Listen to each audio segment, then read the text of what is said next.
ಮಕ್ಕಳಲ್ಲಿ ಹಿಮೋಗ್ಲೋಬಿನ್ ಅಂಶ ಕಮ್ಮಿ ಇದೆ ಅಥವಾ ಕಬ್ಬಿಣದ ಅಂಶ ಅಂತ ಕರೀತಾರೆ.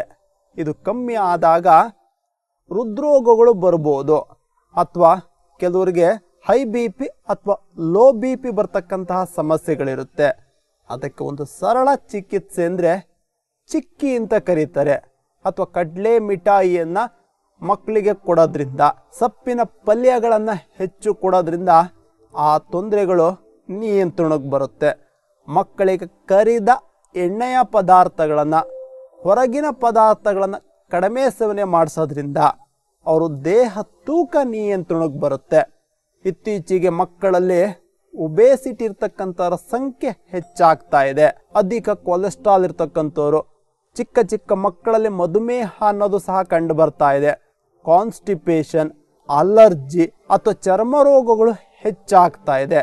ಅವು ಬರಬಾರ್ದು ಅಂದರೆ ಅದಕ್ಕೆ ಸಂಬಂಧಪಟ್ಟಂತೆ ಏನು ನಾವು ತೋರಿಸ್ಕೊಡ್ತಾ ಇದ್ದೀವೋ ಅದನ್ನು ಪ್ರತಿನಿತ್ಯ ಅಭ್ಯಾಸ ಮಾಡೋದ್ರಿಂದ ಆ ತೊಂದರೆಗಳು ನಿಯಂತ್ರಣಕ್ಕೆ ಬರುತ್ತೆ. ದೇಹ ತೂಕ, ನಮ್ಮ ಎತ್ತರಕ್ಕೆ ತಕ್ಕ ಹಾಗೆ ದೇಹ ತೂಕ ಇರಬೇಕು. ಅದು ಹೆಚ್ಚಾದರೂ ಸಮಸ್ಯೆ, ಕಡಿಮೆ ಆದರೂ ಸಮಸ್ಯೆ ಆಗುತ್ತೆ. ಕೆಲವರು ದೇಹ ತೂಕವನ್ನು ಕಡಿಮೆ ಮಾಡಬೇಕು ಅಂತೇಳಿ ಊಟವನ್ನು ಬಿಡ್ತಾ ಇರ್ತಾರೆ. ನೀವು ಊಟವನ್ನು ಕಡಿಮೆ ಮಾಡಿದಷ್ಟು ತೂಕ ಹೆಚ್ಚಾಗುತ್ತೆ. ತೂಕ ಕಡಿಮೆ ಮಾಡಬೇಕು ಅಂತೇಳಿ ಹೊತ್ತು ಗೊತ್ತಿಲ್ಲದಾಲೆ ಸ್ವಲ್ಪನೇ ತಿಂತಾ ಇರ್ತಾರೆ. ಆಗ ಗ್ಯಾಸ್ಟ್ರಿಕ್ಕಿಂದ ಹೊಟ್ಟೆಯ ಭಾಗದ ಕೊಬ್ಬು ಜಾಸ್ತಿ ಆಗುತ್ತೆ, ಹೊಟ್ಟೆಯ ಸುತ್ತಳತೆ ಜಾಸ್ತಿ ಆಗುತ್ತೆ. ತೂಕ ಕಡಿಮೆ ಮಾಡಬೇಕು ಅಂದರೆ ಸಮಯಕ್ಕೆ ಸರಿಯಾಗಿ ತಿನ್ನಬೇಕು. ಸರಳ ಸೂಕ್ಷ್ಮ ವ್ಯಾಯಾಮಗಳನ್ನು ಅಭ್ಯಾಸ ಮಾಡೋದ್ರಿಂದ, ಜೊತೆಯಲ್ಲಿ ಕೆಲವೊಂದು ಮುದ್ರೆಗಳು ಬರುತ್ತೆ. ಆ ಮುದ್ರೆಗಳನ್ನು ಕ್ರಮಬದ್ಧವಾಗಿ ಅಭ್ಯಾಸ ಮಾಡೋದ್ರಿಂದ ನಿಮ್ಮ ದೇಹ ತೂಕ ನಿಯಂತ್ರಣದಲ್ಲಿರುತ್ತೆ. ಊಟದ ಜೊತೆಯಲ್ಲಿ ಮಜ್ಜಿಗೆಯನ್ನು ಸೇವನೆ ಮಾಡಿದ್ರೆ ದೇಹ ತೂಕ ಕಡಿಮೆ ಆಗುತ್ತೆ. ನೀವೇನಾದರೂ ತೂಕ ಜಾಸ್ತಿ ಮಾಡಬೇಕು ಅಂದರೆ ಊಟದ ಜೊತೆಯಲ್ಲಿ ಮೊಸರಿಗೆ ಸ್ವಲ್ಪ ಸಕ್ಕರೆಯನ್ನು ಹಾಕ್ಕೊಂಡು ಸೇವನೆಯನ್ನು ಮಾಡೋದ್ರಿಂದ ನಿಮ್ಮ ದೇಹ ತೂಕ ಹೆಚ್ಚಾಗುತ್ತೆ. ದೇಹ ತೂಕ ಕಡಿಮೆ ಮಾಡಬೇಕು ಅಂದರೆ ಊಟದ ಜೊತೆಯಲ್ಲಿ ಹಸಿ ತರಕಾರಿಗಳನ್ನು ಸೇವನೆ ಮಾಡಬೇಕು. ಊಟದ ಜೊತೆಯಲ್ಲಿ ಸಿಹಿಯನ್ನು ಸೇವನೆ ಮಾಡಿದ್ರೆ ದೇಹ ತೂಕ ಹೆಚ್ಚಾಗುತ್ತೆ. ಊಟದ ಜೊತೆಯಲ್ಲಿ ಬಾಳೆ ಹಣ್ಣನ್ನು ಸೇವನೆ ಮಾಡಿದ್ರೆ ನಿಮ್ಮ ದೇಹ ತೂಕ ಹೆಚ್ಚಾಗುತ್ತೆ. ಊಟದ ಜೊತೆಯಲ್ಲಿ ಹಸಿ ತರಕಾರಿಗಳನ್ನು ಸೇವನೆ ಮಾಡಿದ್ರೆ ನಿಮ್ಮ ದೇಹ ತೂಕ ಕಮ್ಮಿ ಆಗುತ್ತೆ.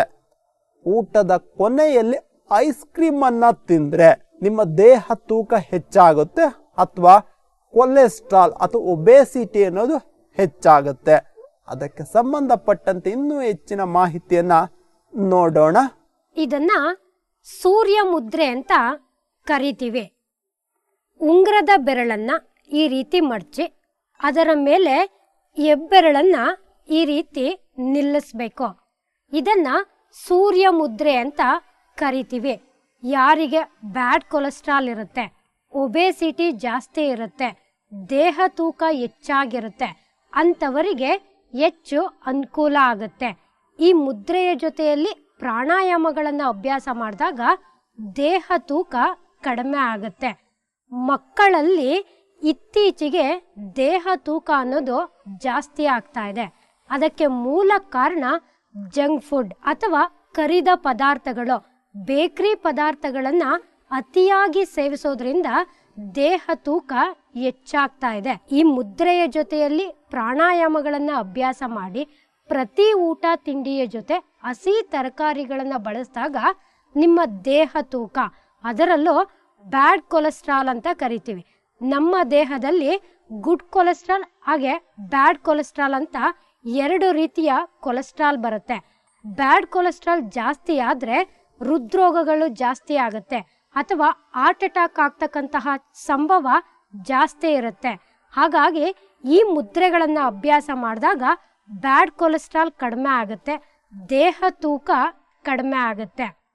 ನಂತರ ಇಲ್ಲಿ ಗಮನಿಸಿ, ಇದನ್ನ ಪೃಥ್ವಿ ಮುದ್ರೆ ಅಂತ ಕರಿತೀವಿ. ಇದನ್ನ ಅಭ್ಯಾಸ ಮಾಡಿದ್ರೆ ದೇಹ ತೂಕ ಜಾಸ್ತಿ ಆಗುತ್ತೆ. ಯಾರಿಗೆ ದೇಹ ತೂಕವನ್ನು ಜಾಸ್ತಿ ಮಾಡ್ಕೋಬೇಕು ಅಂತಿರ್ತಾರೆ ಅಂಥವರು ಒಂದೇ 1 ನಿಮಿಷ, ಪ್ರತಿನಿತ್ಯ 1 ನಿಮಿಷ ಈ ಪೃಥ್ವಿ ಮುದ್ರೆಯನ್ನು ಅಭ್ಯಾಸ ಮಾಡಿದ್ರೆ ದೇಹ ತೂಕ ಜಾಸ್ತಿ ಆಗುತ್ತೆ. ಅಥವಾ ನಾನೀಗ 70 kg ಇದ್ದೀನಿ, 70 kg ಇರಬೇಕು ಅನ್ನೋರು ಈ ಪೃಥ್ವಿ ಮುದ್ರೆಯನ್ನು ಅಭ್ಯಾಸ ಮಾಡಿದ್ರೆ ದೇಹ ತೂಕ ಸಮಸ್ಥಿತಿಯಲ್ಲಿರುತ್ತೆ. ಹಾಗೆ ಪ್ರತಿ ಊಟ ತಿಂಡಿಯ ಜೊತೆ ಮೊಸರನ್ನ, ಪ್ರತಿ ಊಟ ತಿಂಡಿಯ ನಂತರ ಬಾಳೆಹಣ್ಣನ್ನು ತಿನ್ನೋದ್ರಿಂದ ದೇಹ ತೂಕ ಜಾಸ್ತಿ ಆಗುತ್ತೆ. ಈ ಮುದ್ರೆಗಳ ಜೊತೆಯಲ್ಲಿ ಮುಖ್ಯವಾಗಿ ಪ್ರಾಣಾಯಾಮಗಳನ್ನು ಅಭ್ಯಾಸ ಮಾಡಿದಾಗ ನಿಮಗೆ ಬಹುಬೇಗ ಲಾಭ ಆಗುತ್ತೆ. ಆತ್ಮೀಯ ವೀಕ್ಷಕರೇ, ಯಾವ ರೋಗಕ್ಕೆ ಯಾವ ಮುದ್ರೆಯನ್ನು ಮಾಡಬೇಕು, ಯಾವ ಅಕ್ಯುಪ್ರೆಷರ್ ಪಾಯಿಂಟನ್ನು ಅಭ್ಯಾಸ ಮಾಡಬೇಕು ಮತ್ತು ಆಹಾರ ಕ್ರಮಗಳನ್ನು ನೋಡಿದ್ರೆ ನಾವು ಎಲ್ಲದಕ್ಕೂ ಮಾತ್ರೆಯನ್ನು ಸೇವನೆ ಮಾಡ್ತಾ ಬಂದರೆ ಆ ಮಾತ್ರೆಗಳ ಸೇವನೆಯ ಅಡ್ಡ ಪರಿಣಾಮದಿಂದ ಹಲವಾರು ರೋಗಗಳು ಹೆಚ್ಚಾಗುತ್ತೆ.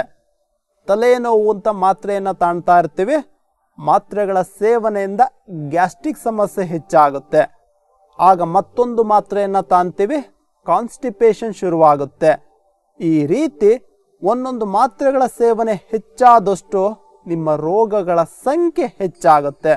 ಮುಂದಿನ ಸಂಚಿಕೆಗಳಲ್ಲಿ ಪ್ರತಿಯೊಂದು ರೋಗಗಳಿಗೆ ಸಂಬಂಧಪಟ್ಟಂತೆ ಔಷಧಿ ರಹಿತ ಚಿಕಿತ್ಸಾ ಕ್ರಮಗಳನ್ನು, ಯಾವ ರೋಗಕ್ಕೆ ಯಾವ ಆಸನವನ್ನು ಮಾಡಬೇಕು, ಸೂರ್ಯ ನಮಸ್ಕಾರವನ್ನು ಮಂಡಿ ನೋವಿರ್ತಕ್ಕಂಥವ್ರು, ಬೆನ್ನು ನೋವಿರ್ತಕ್ಕಂಥವ್ರು ಅಭ್ಯಾಸ ಮಾಡಬೇಕಾ ಮಾಡಬಾರ್ದಾ, ಈ ರೀತಿ ಹಲವಾರು ಮಾಹಿತಿಗಳನ್ನು ಮುಂದಿನ ಸಂಚಿಕೆಗಳಲ್ಲಿ ತಿಳಿಸ್ಕೊಡ್ತೀವಿ. ಹಾಗೆ ಔಷಧಿ ರಹಿತವಾಗಿ ದೇಹ ತೂಕವನ್ನು ಯಾವ ರೀತಿ ನಿಯಂತ್ರಣಕ್ಕೆ ತರಬೇಕು. ಇತ್ತೀಚೆಗೆ ಹೃದ್ರೋಗಗಳು, ಹೃದಯಾಘಾತಗಳ ಸಂಖ್ಯೆ ಹೆಚ್ಚಾಗ್ತಾ ಇದೆ. ಔಷಧಿ ರಹಿತವಾಗಿ ನಿಮ್ಮ ಹೃದ್ರೋಗವನ್ನು, ಹೈ ಬಿ ಪಿನ ಯಾವ ರೀತಿ ನಿಯಂತ್ರಣಕ್ಕೆ ತರಬಹುದು ಅನ್ನೋ ಸಂಪೂರ್ಣ ಮಾಹಿತಿಯನ್ನು ಮುಂದಿನ ಸಂಚಿಕೆಗಳಲ್ಲಿ ತಿಳಿಸ್ಕೊಡ್ತಾ ಇದ್ದೀವಿ. ಆತ್ಮೀಯ ವೀಕ್ಷಕರೇ, ಆರೋಗ್ಯದ ಅರಿವನ್ನು ಮೂಡಿಸ್ತಕ್ಕಂಥದ್ದು, ಸಂಸ್ಕಾರವನ್ನು ನೀಡ್ತಕ್ಕಂಥದ್ದು ನಮ್ಮ ಬಸವ ಟಿವಿಯ ಧ್ಯೇಯೋದ್ದೇಶ. ಇದು ಶ್ರೀ ಬಸವ ಟಿವಿಯ ಒಂದು ಅಳಿಲು ಸೇವೆ. ಇದು ಸಂಸ್ಕಾರದ ಬೆಳಕು. ಶರಣಾರ್ಥಿಗಳು.